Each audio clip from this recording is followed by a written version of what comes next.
لازم تھا کہ میرا رستہ دیکھے کوئی اور، تنہا گئے کیوں اب رہو تنہا کوئی دن اور، جاتے ہوئے کہتے ہو قیامت کو ملیں گے کیا خوب، قیامت کا ہے گویا کوئی دن اور، تم ماہ شب چار دہم تھے میرے گھر، پھر کیوں نہ رہا گھر کا وہ نقشہ کوئی دن اور، تم کون سے تھے ایسے کھرے دادے سے تک کے، کرتا ملک الموت تقاضا کوئی دن اور۔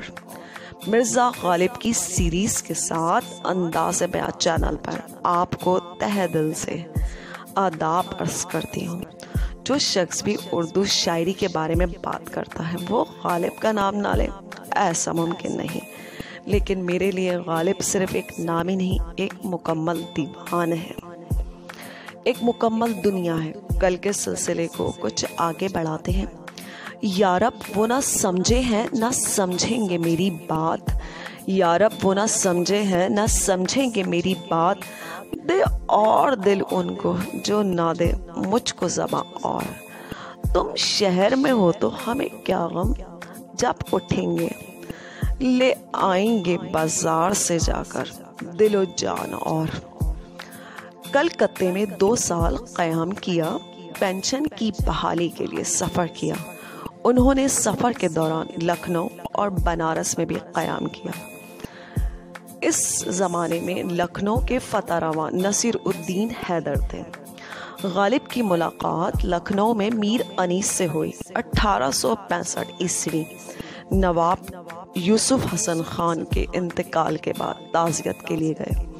انگریز حکومت نے غالب کو 700 روپے پینشن، بہادر شاہ ظفر 50 روپے اور نواب رامپور کی طرف سے 100 روپے ماہانہ ملا کرتے تھے۔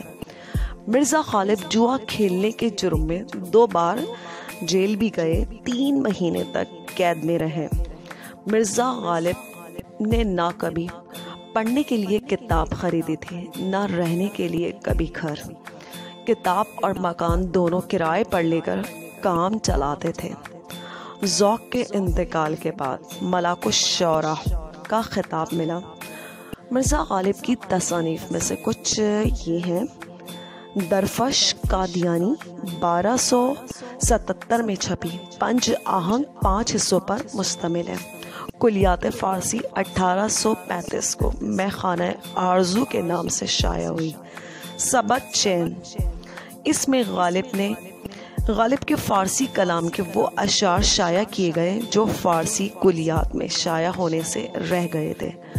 گل رانا، غالب نے اپنے کلکتے کے ایک دوست مولوی سراج احمد کی فرمائش پر اپنے تمام اردو اور فارسی دیوان کا انتخاب کیا تھا۔ لطائف غیبی 1864 میں شائع ہوئی۔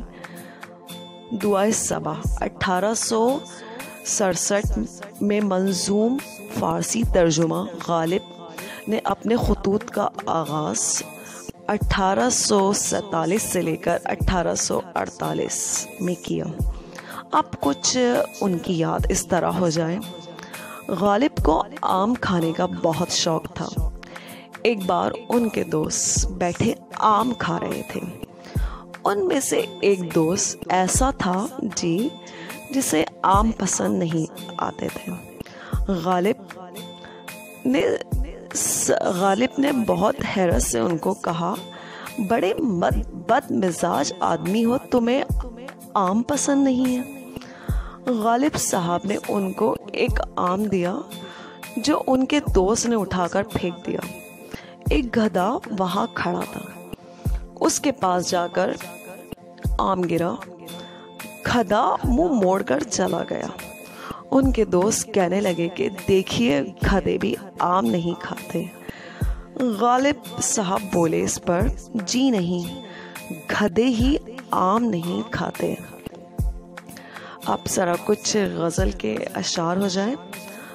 قطع کیجیے نہ تعلق ہم سے، قطع کیجیے نہ تعلق ہم سے، کچھ نہیں ہے تو عداوت ہی صحیح، ہم بھی دشمن تو نہیں ہیں اپنے، غیر کو تجھ سے محبت ہی صحیح،